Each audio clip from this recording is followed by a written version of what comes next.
Now I'm looking at her like, yo, you want to answer that? She gives me the, nah, I know who it is. You want to let me know who it is? Her exact words is, oh, it's just my ex. We just broke up.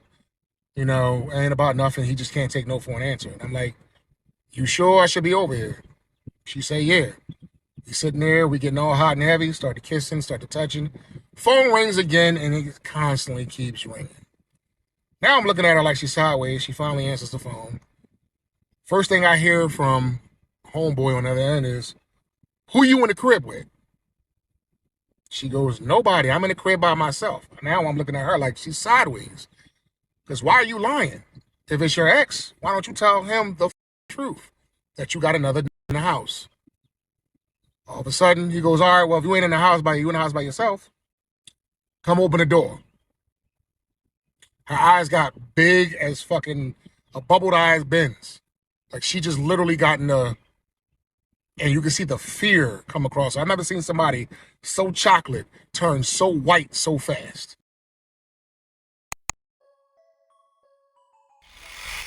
What's up, guys? Welcome back to the channel. And on today's episode, we'll be talking about safety first. I don't know what to tell you guys. If you're going on a date, be careful. This to me sounded like it was a setup. How did the boyfriend call the girlfriend, the ex-girlfriend, and ask her, was she home alone? She says yes. Of course, she lied. Whatever. We're not even going to talk about that. She lied. But she says yes. And then he says, okay, well, if you're home alone, open the door. Open the front door.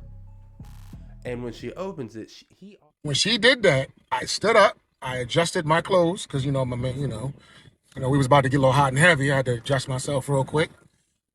Literally adjusted my waistband, and I pulled out the 45 that I had on me.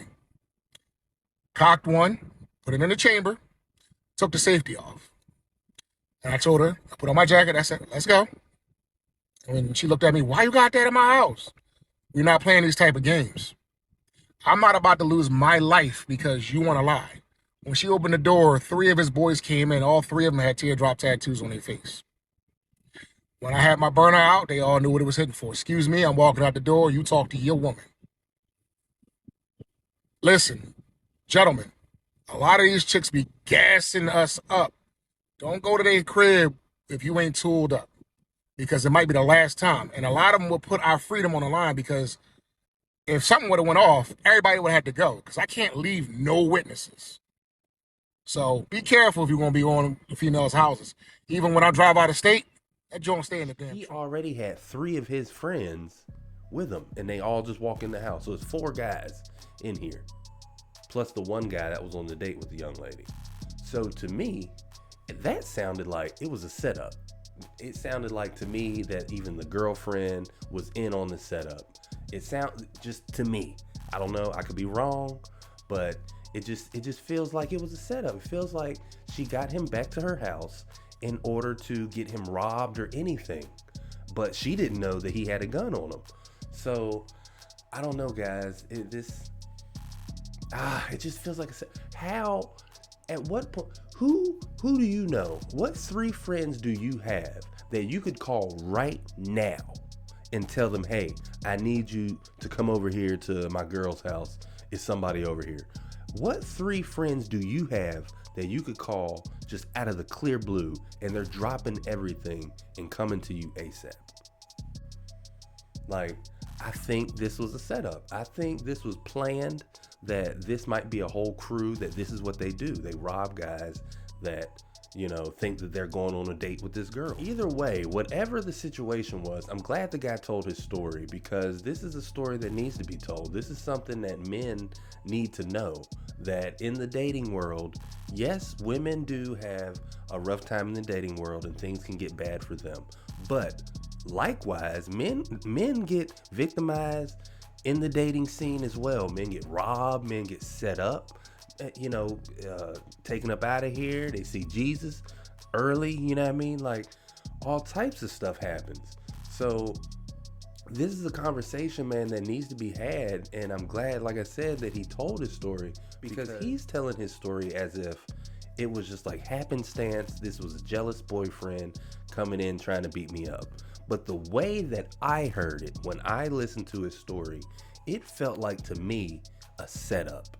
It felt like she was luring him into this place, and because it was all like too quick, at least the way he told the story, he said that she picked up the phone, said nobody's here, then the boyfriend said, well, all right, open the door. And once she opened the door, it's already 3 guys plus the ex-boyfriend is right at the door. So I don't know, a jealous boyfriend is like what happened to Trouble. Trouble was a rapper out of Atlanta, Georgia. He had a lot of songs. I don't really know any of them, but he had a lot of songs. But there was a young lady that he had been knowing for years, and she had just freshly gotten out of a relationship, like literally within 1 or 2 days of this situation happening. Trouble met with her at a club, went back to her place and was hanging out. And then the ex-boyfriend came, still had a key. They hadn't had the locks changed or anything. Well, she hadn't had the locks changed because Trouble didn't live there. He was just, hanging out. So the ex-boyfriend comes over, opens the door, comes arguing, and then when he sees Trouble, that's when things go left. And then Trouble ended up losing his life that night. Well, that's a story that kind of goes over people's heads, but that's how a jealous boyfriend kind of moves. He doesn't move with a bunch of buddies. A jealous boyfriend isn't calling his best friends and it's like, hey, yo, come with me. Let's go beat this guy. She's got another guy over there at the house. Let's go beat him up with me. No, guys don't do that. Like, guys, they'll just kind of deal with their own stuff. I don't know. Well, me personally, I don't know many men that I can call friends of mine that if me and my wife split up and she's got another man over here and, I find out, I don't know many men that I can call that are just going to get up and be ready to go beat this guy up with. No, the people in my life that I would call would probably try to talk to me, pray with me, even just try to figure this thing out on the phone, but they're not gonna be just, all right, well, where you at? Let's go. I'm gonna get my hammer. No. But I don't know. That's just not the life I live, I guess. Maybe. I don't know. It just feels like this was a setup. It feels like all of these people knew what was going down. They just didn't know that this other guy had a gun. That's the only thing that saved this. Well, oh, you bigger than Jesus now? Not gonna say that, but that helped save this guy or get him out of this situation. The fact that he had that gun on him and they probably didn't want that trouble. I don't know. But guys, let me know what you think in the comments section. Do you think this was just a jealous boyfriend that had some very helpful friends that had nothing going on that night?